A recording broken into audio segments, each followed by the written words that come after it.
Hi hello friends, welcome back to my channel. ಇವತ್ತಿನ ರೆಸಿಪಿಯಲ್ಲಿ ಡಿಫ್ರೆಂಟಾಗಿ ತುಂಬ ಟೇಸ್ಟಿಯಾಗಿ ಮಟನ್ ಸಾಂಬಾರನ್ನ ಯಾವ ರೀತಿ ಮಾಡೋದಂತಂದೇಳಿ ತೋರಿಸ್ಕೊಡ್ತಾ ಇದ್ದೀನಿ. ನೀವು ಯಾವತ್ತೂ ಟ್ರೈ ಮಾಡಿಲ್ಲ ಅಂದರೆ ಖಂಡಿತ ಒಂದು ಸಲ ಟ್ರೈ ಮಾಡಿ, ತುಂಬಾ ರುಚಿಯಾಗುತ್ತೆ. ಬಿಸಿ ಬಿಸಿ ರಾಗಿ ಮುದ್ದೆ ಜೊತೆ ತಿಂತಾ ಇದ್ದರೆ ಪ್ಲೇಟಲ್ಲಿ ಖಾಲಿಯಾಗಿದ್ದೇ ಗೊತ್ತಾಗಲ್ಲ, ಅಷ್ಟು ರುಚಿಯಾಗುತ್ತೆ. ಸೊ ಬನ್ನಿ ಹಾಗಾದರೆ ಇದನ್ನು ಹೇಗೆ ಮಾಡೋದಂತಂದೇಳಿ ಒಂದು ಸಲ ಚೆಕ್ ಮಾಡೋಣ. ಮೊದಲೇದಾಗಿ ನಾನಿಲ್ಲಿ ಈ ಮಟನ್ ಸಾಂಬಾರು ಮಾಡೋದಕ್ಕೆ ಇವಾಗ ಒಂದು ಕುಕ್ಕರ್ಗೆ ಸ್ವಲ್ಪ ಎಣ್ಣೆ ಹಾಕ್ಕೊಂಡಿದ್ದೀನಿ.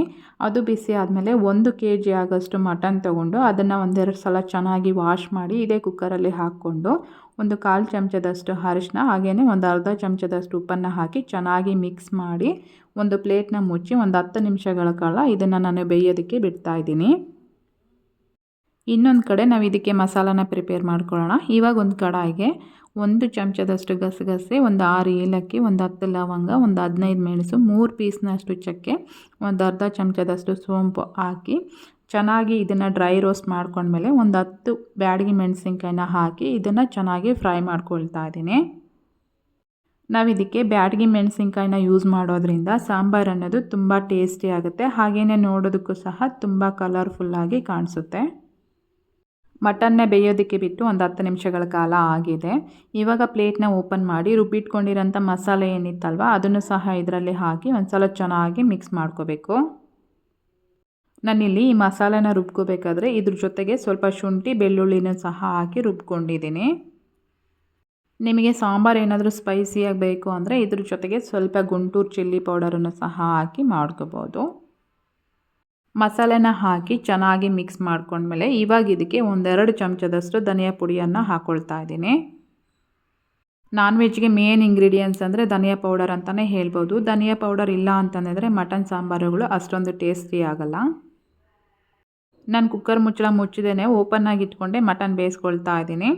ನಿಮಗೆ ಏನಾದರೂ ಬೇಗ ಆಗಬೇಕು ಅಂದರೆ ಇದನ್ನು ಕ್ಲೋಸ್ ಮಾಡಿಬಿಟ್ಟು 1-2ರಿಂದ 3 ವಿಸಿಲ್ ತೆಗೆಸ್ಕೊಂಡ್ರೆ ಮಟನ್ ಎಲ್ಲ ಚೆನ್ನಾಗಿ ಬೆಂದಿರುತ್ತೆ. ಮಟನ್ ಎಲ್ಲ ಒಂದು 70% ಬಾಯ್ಲ್ ಆಗಿದೆ. ಇವಾಗ ನಾನು ಸಪ್ರೇಟಾಗಿ ಕೊಬ್ಬರಿ ಹಾಗೆಯೇ ಟೊಮ್ಯಾಟೊ ರುಬ್ಬಿ ಇಟ್ಕೊಂಡಿದ್ದೆ, ಅದನ್ನು ಸಹ ಇದರಲ್ಲಿ ಹಾಕಿ ಅದೇ ಮಿಕ್ಸಿ ಜಾರಿಗೆ 1 ಗ್ಲಾಸ್ನಷ್ಟು ನೀರನ್ನು ಹಾಕಿ ಇದೇ ಕುಕ್ಕರಲ್ಲಿ ಸೇರಿಸ್ಕೊಳ್ತಾ ಇದ್ದೀನಿ.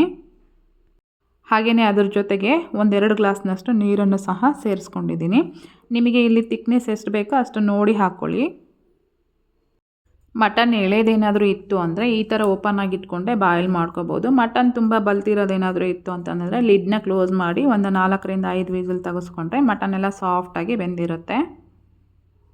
ನೀರು ಹಾಕಿದ ಮೇಲೆ ಉಪ್ಪು ಖಾರ ಕರೆಕ್ಟಾಗಿ ಆಗಿದೆಯಾ ಇಲ್ವಾ ಅಂತಂದೇಳಿ ಒಂದು ಸಲ ಕ್ರಾಸ್ ಚೆಕ್ ಮಾಡ್ಕೋಬೇಕಾಗತ್ತೆ.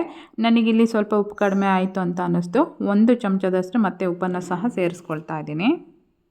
ಎಲ್ಲನೂ ಕರೆಕ್ಟಾಗಿ ಹಾಕಿ ಒಂದು ಅರ್ಧ ಗಂಟೆಗಳ ಕಾಲ ನಾನು ಈ ಸಾಂಬಾರನ್ನ ಬೇಯೋದಕ್ಕೆ ಬಿಡ್ತಾ ಇದ್ದೀನಿ.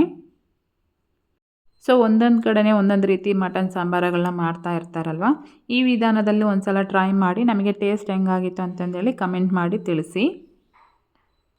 ಈ ಮಟನ್ ಸಾಂಬಾರನ್ನ ಬೇಯೋದಕ್ಕೆ ಬಿಟ್ಟು ಅರ್ಧ ಗಂಟೆ ಆಗಿದೆ. ಫೈನಲ್ ಆಗಿ ಮಟನ್ ಸಾಂಬಾರು ಈ ರೀತಿಯಾಗಿ ರೆಡಿಯಾಗಿದೆ. ಮಟನ್ನು ಸಹ ಚೆನ್ನಾಗಿ ಬೆಂದಿದೆ. ನೋಡಿದ್ರಲ್ವ ಎಷ್ಟು ಸಿಂಪಲ್ಲಾಗಿ ರೆಡಿ ಆಯಿತು ಅಂತಂದೇಳಿ. ನೀವು ಖಂಡಿತ ಮನೆಯಲ್ಲಿ ಒಂದು ಸಲ ಟ್ರೈ ಮಾಡಿ. Thank you.